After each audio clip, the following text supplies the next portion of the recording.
اور اس میں سب سے بڑی قیامت کے دن گواہی خود مولا علی دیں گے۔ اس کو پتہ ہے کہ تفرقہ اتنی خطرناک چیز ہے کہ میں بہت ساری چیزوں سے درگزر سے کام لوں گا، لیکن یہ اجازت نہیں دوں گا کہ میری وجہ سے گروپ بندی بن جائے۔ خاموشی اختیار کر لیتے ہیں جب خلافت ان کو نہیں ملتی۔ یہ اگلی آیات جو آ رہی ہے کافی، جس میں اللہ کی رسی کو مضبوطی سے تھام لو، اللہ سے ایسے ڈرو جیسے ڈرنے کا حق ہے، یہ تمام چیزوں کا ایک موضوع ہے ان آیات میں، اور وہ کیا ہے؟ تفرقے سے روکنا۔ تمام اگلی آیت اللہ سے اس طرح ڈرو جیسے ڈرنے کا حق ہے، یعنی خبردار گروپ بندی نہیں کرنی۔ یہ جو ہم دیکھتے ہیں کہ جیسے ہی رسول اللہ دنیا سے جاتے ہیں، حضرت علی علیہ السلام خاموشی اختیار کر لیتے ہیں جب خلافت ان کو نہیں ملتی۔ کیا سبب ہے؟ یہ چیزیں سبب۔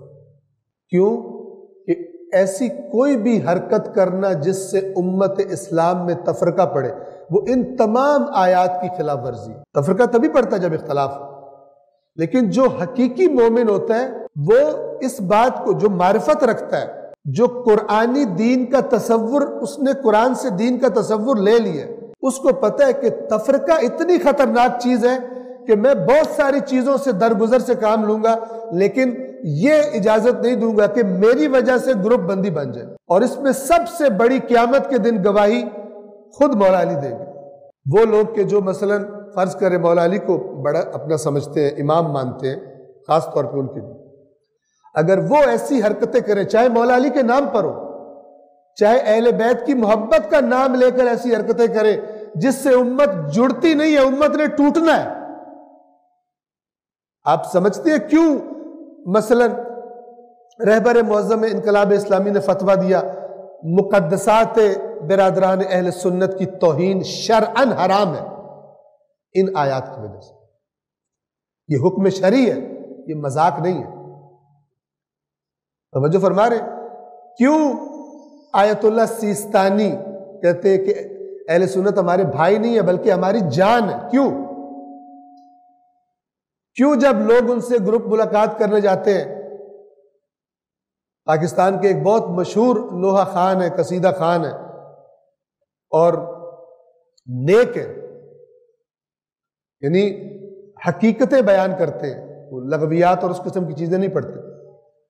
انہوں نے مجھے بتایا، عراق کے اندر ہم زیارات پہ تھے، کہ میرا جب تعارف کرایا گیا آیت اللہ سیستانی سے، ہماری ملاقات تھی، جیسے ان کو پتہ چلا کہ میں نوحے اور قصیدے پڑھتا ہوں، انہوں نے مجھے کہا کہ مقدسات اہل سنت کی مقدس شخصیات کے خلاف کوئی بات شعروں میں نہ پڑھنا، اس میں آج اسلام کا نقصان ہے۔ یہ آیات، ان ساری آیات، جتنی یہ آیات آگے چند آیات آ رہی ہیں، توجہ فرما رہے ہیں، یہ ساری کی ساری کہہ رہی ہیں کہ تفرقہ نہیں کرنا۔ آج امت کی حالت دیکھیں، جس بھی مسلک سے پوچھے وہ ظاہر بات ہے اپنی عقیدت کے ساتھ لڑائی کر رہے دوسروں کے ساتھ، جبکہ یہ تفرقے کا حکم کیا ہے؟ تم نے باقی چیزوں سے کو سائیڈ پہ رکھ کر جو بھی ضابطہ، قانون، قاعدہ طے کرو، لیکن تمہاری وحدت نہ ٹوٹے، تم ایک جماعت، ایک امت بن کر دشمنان دین کے سامنے کھڑے رہو۔ یہاں پر کیا ہوا تھا کہ اسلام قبول کرنے سے پہلے اوس اور خزرج جو انصار بن گئے تھے، یہ دونوں آپس میں ان کی بڑی پرانی دشمنیاں تھی، یہ آپس میں جنگیں لڑتے تھے، بہت ساری جنگیں ان کی ہوئی تھی، ایک دوسرے کے بندے بہت سارے قتل کیے ہوئے۔ جب اسلام قبول کیا انہوں نے، اللہ تعالیٰ کے فضل و کرم سے ایمان کی تاثیر سے یہ بھائی بھائی بن گئے۔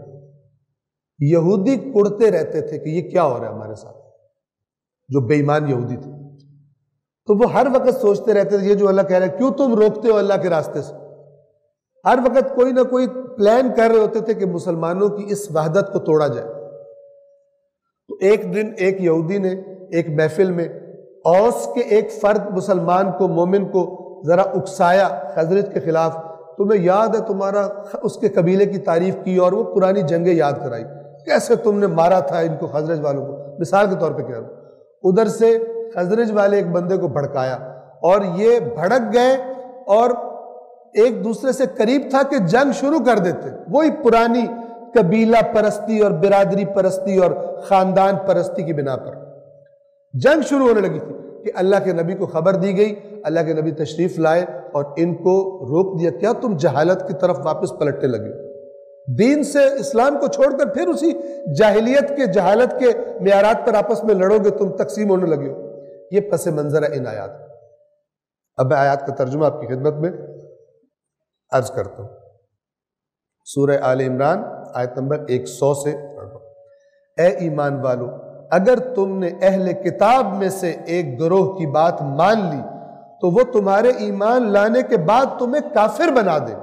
بیک گراؤنڈ آپ کو پتہ کیا ہو رہا ہے، ٹھیک ہے نا؟ اللہ تعالیٰ کہہ رہے ہیں تم دوبارہ کفر میں چلے جاؤ گے، اسلام کے معیار اخوت کو چھوڑ کر آپس میں خاندانی تقسیم بندیوں پہ لڑنا شروع ہو جاؤ۔ 101 اور تم کیوں کر پھر کفر کر سکتے ہو، کیسے تم کفر کی طرف جا سکتے ہو جبکہ تمہیں اللہ کی آیات سنائی جا رہی ہے اور تمہارے درمیان اللہ کا رسول موجود ہے، پھر تم اہل کتاب کی بات سنو گے۔ اور آج کے مسلمانوں کے لیے کہ آیات قرآن موجود ہیں، اللہ کے رسول کی سنت موجود ہے، اور اس کے بعد مغربی نظریات پھر اہل کتاب کی بات مانتے ہو، اللہ کہہ رہے کیوں کر تم ایسا کر سکتے ہو؟ ان کے نظام لے کر اپنے قرآن اور سنت رسول سے تم نظام نہیں بناتے ہو اور ان کو فالو کرتے ہو۔ قرآن کی آیات قیامت تک کے لیے زندہ ہے۔ اور تم کیوں کر پھر کفر اختیار کر سکتے ہو جبکہ تمہیں اللہ کی آیات سنائی جا رہی ہیں اور تمہارے درمیان اللہ کا رسول بھی موجود ہے، اور جو اللہ سے متمسک ہو جائے یعنی اللہ کے دامن کو تھام لے وہ ضرور سیدھے راستے کی طرف ہدایت پا گیا۔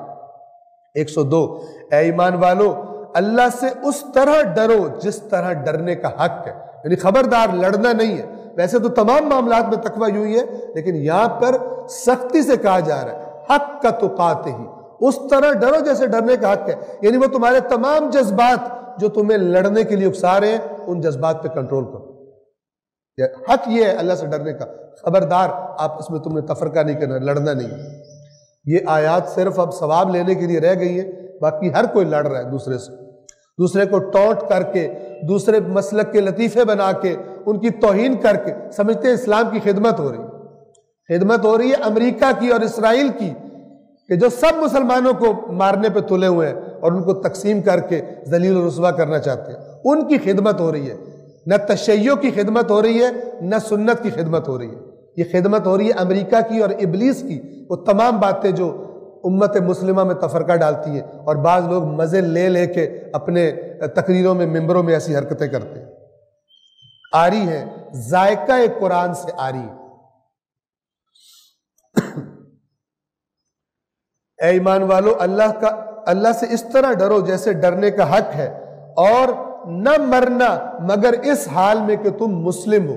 یہ مسلم نادرہ کے ریکارڈ والا نہیں، یعنی اس حال میں مرنا کہ تم اللہ کے حکم کے آگے تسلیم ہو، پھر سرکشی کر کے اور قبیلے والی جنگیں کر کے یہ اس حالت میں نہ مر جانا۔ یہ کہہ رہے اللہ تعالیٰ،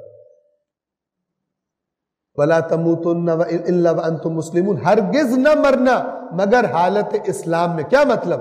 سر تسلیم خم ہو تو تمہارا خدا کے آگے، اس شخصیت کے ساتھ مرنا، اس حالت کے ساتھ مرنا، نہ کہ سرکشی اور تفرقے کی حالت میں مرنا۔ 103 اور تو اب یہاں پر بات بالکل واضح ہو رہی ہے، اور تم سب مل کر اللہ کی رسی کو مضبوطی سے تھام لو اور تفرقہ نہ ڈالو۔ کچھ لوگ ایسے ہیں کہ جو اللہ کی رسی کا بھی ترجمہ اور مراد وہ لیتے ہیں جس سے تفرقہ پڑے، یعنی جو اللہ کہہ رہے کہ اس کو تھامو تو ایسی تفسیریں کرتے ہیں، ایسی تعویلیں کرتے ہیں کہ اسی آیت سے تفرقے کی بنیاد پڑ جائے۔ حبل اللہ سے کیا مراد لی جائے گی؟ سمپل کامن سینس، وہ چیزیں جو تمام امت میں مشترک، جن کو کہا جاتا ہے ضروریات دین، جس پر تمام امت کا اتفاق ہے، اس کو مضبوطی سے تھاما جائے۔ اور جن باتوں میں اختلاف ہے، مثلا علمی ابحاث کا راستہ کھلا رہے، لیکن ایک دوسرے کو گالیاں دینا، ایک دوسرے کو ٹونٹ کرنا، ایک دوسرے کے مذاق اڑانا، اس کا مزہ چکھ رہے۔ قرآن آگے آ جائے گا ہم جب پہنچیں گے، اللہ تعالیٰ نے فرمایا ہوا یہ جو تفرقہ ہے تمہارے درمیان، یہ اللہ کا عذاب ہے، جو ایک دوسرے کے مزے چکھ رہے ہو، مت سمجھو کہ اللہ تم سے بڑا خوش ہے۔ اور تم سب مل کر اللہ کی رسی کو مضبوطی سے تھام لو اور تفرقے میں نہ پڑو، اور تم اللہ کی اس نعمت کو یاد کرو جب تم ایک دوسرے کے دشمن تھے۔ اوس و خزرج سے کہا جا رہا ہے یاد کرو پہلے تم کیا دشمن تھے ایک دوسرے کے، تو اللہ نے تمہارے دلوں میں الفت ڈالی اور اس کی نعمت سے تم آپس میں بھائی بھائی بن گئے، اور تم آگ کے گڑھے کے کنارے تک پہنچ چکے تھے، تم تو جہنم کے گڑھے میں گرنے والے تھے، تو اللہ نے تمہیں اس سے بچا لیا، یعنی تفرقہ جہنم میں لے کے جاتا ہے۔ اس طرح اللہ اپنی آیات کھول کر تمہارے لیے بیان کرتا ہے تاکہ تم ہدایت حاصل کرو۔ کون لیتا ہے ہدایت؟ سب لڑ رہے ہیں، دین کی خدمت ہو رہی ہے۔ 104 اور تم میں سے ایک جماعت ایسی ضرور ہونی چاہیے جو نیکی کی دعوت دے، بھلائی کا حکم دے اور برائیوں سے روکے، اور یہی لوگ فلاح پانے والے، کامیاب ہونے والے، یعنی جو اپنی ذمہ داری سمجھتے ہیں امر بالمعروف اور نہی عن المنکر کو، معاشرے کی اصلاح کو، لوگوں کو دین کی طرف دعوت دینا، اور اگر ان آیات کا پس منظر سیاق و سباق ذہن میں رکھا جائے تو یہ سب سے بڑی نیکی کیا ہے؟ وحدت۔ وحدت، چونکہ اگلی آیت بھی، پچھلی آیت وحدت کا حکم دے رہی ہے وَاعْتَصِمُوا بِحَبْلِ اللَّهِ جَمِيعًا وَلَا تَفَرَّقُوا، اور یہ جو آیت ہم پڑھ رہے ہیں 104، اس سے اگلی آیت کہہ رہی ہے ان کی طرح نہ ہونا جنہوں نے اختلاف اور تفرقہ کیا جبکہ ان کے پاس واضح بینات نشانیاں آ چکی تھی۔ آگے تفرقے سے منع کیا جا رہا ہے، پیچھے وحدت کا حکم دیا جا رہا ہے، درمیان میں کہا جا رہا ہے کہ تم میں سے ایک جماعت ایسی ہو جائے جو خیر کی دعوت دے، امر بالمعروف کرے، نہی عن المنکر کرے۔ تمام چیزیں اس میں شامل ہیں، لیکن آیات کے سیاق و سباق کو ذہن میں اگر رکھیں تو کیا کہہ رہی ہے؟ کیا کہا جا رہا ہے کہ تم میں سے ایک جماعت ایسی ہو کہ جو اتحاد کی دعوت دے، جو اتحاد کی دعوت دے، اور جو امر بالمعروف کرے یعنی اکٹھے ہو جاؤ، نہی عن المنکر کرے یعنی تفرقے سے باز آ جاؤ۔ اگرچہ تمام اچھائیاں اور برائیاں شامل ہیں اس میں، لیکن آیات کے سیاق و سباق بار بار عرض کروں تو دیکھا جائے تو یہ آیت بھی کیا کہہ رہی ہے؟ اتحاد، امت کی وحدت کی طرف دعوت دو اور تفرقہ نہ پھیلاؤ۔ 105 اور تم ان لوگوں کی طرح نہ ہو جانا جو واضح دلائل آ جانے کے بعد بٹ گئے اور اختلاف کا شکار ہوئے، اور ان لوگوں کے لیے عظیم عذاب ہے۔ سن لیں، ان لوگوں کے لیے جن کو فرقہ وارانہ لطیفے سنا کر اور دوسروں کو ٹونٹ کر کے مزے آتے ہیں، وہ سن لیں کہ ان کی طرح نہ ہو جانا جو واضح نشانیاں آنے کے بعد جنہوں نے اختلاف کیا اور فرقوں میں بٹ گئے، اور ان کے لیے عذاب عظیم ہے۔ یہ کن سے کہا جا رہا ہے؟ یہ امت محمد مصطفیٰ صلی اللہ علیہ وآلہ وسلم سے کہا جا رہا ہے، ان کی طرح نہ ہونا۔ اب توجہ فرمائیں میری بات کی طرف، یہ آیت کیا کہہ رہی ہے؟ یہ آیت خود ہم کو بتا رہی ہے کہ جب اللہ ہمیں کہہ رہا ہے کہ بینات ان کے پاس آئی اور اس کے بعد انہوں نے تفرقہ کیا، تم ویسے نہ بننا، خود بخود واضح ہوا کہ اس امت کے پاس بھی بینات موجود ہیں، ورنہ اگر بینات ہو ہی نہ تو اللہ کیوں کہے گا ان کی طرح نہ ہونا جن کے پاس بینات آ گئی تھی پھر تفرقہ کیا انہوں نے؟ بس بینات ہیں۔ اے کاش تمام مسالک کے علماء قرآن کے اس پیغام کو سمجھتے ہوئے، نہ کہ اس کی تلاوتیں کر کے صرف ثواب لیتے ہوئے، اس پر عمل کرتے ہوئے مل کے بیٹھ جائیں، سب مسالک کے علماء قرآنی فکر رکھنے والے مل کے بیٹھیں اور اس کے بعد ان بینات کو طے کر کے امت کو بتائیں یہ بینات ہے، باقی چیزیں جن میں امت کے مختلف مسالک میں اختلاف ہے ان کے اندر کوئی ضابطہ اخلاق طے کیا جائے تاکہ یہ امت اکٹھی ہو کر ان اہداف کی طرف دشمنان اسلام کے خلاف حرکت کر سکے جس سے اللہ راضی ہو اور اللہ کی تائید اور نصرت اس امت اسلام کے شامل حال ہو۔ ورنہ یہ فرقہ واریت، یہ جتنا بھی کوئی اپنے آپ کو برحق سمجھتا رہے، سوائے امت کو توڑنے کے اور سوائے دشمنان اسلام کی طاقت میں اضافہ کرنے کے اور کسی کی یہ چیز خدمت نہیں کر رہی۔ اب آگے سنیے 106 میں یہ جو فرقہ واریت والے ہیں یہ سب ان کو دھمکیاں دی جا رہی ہیں۔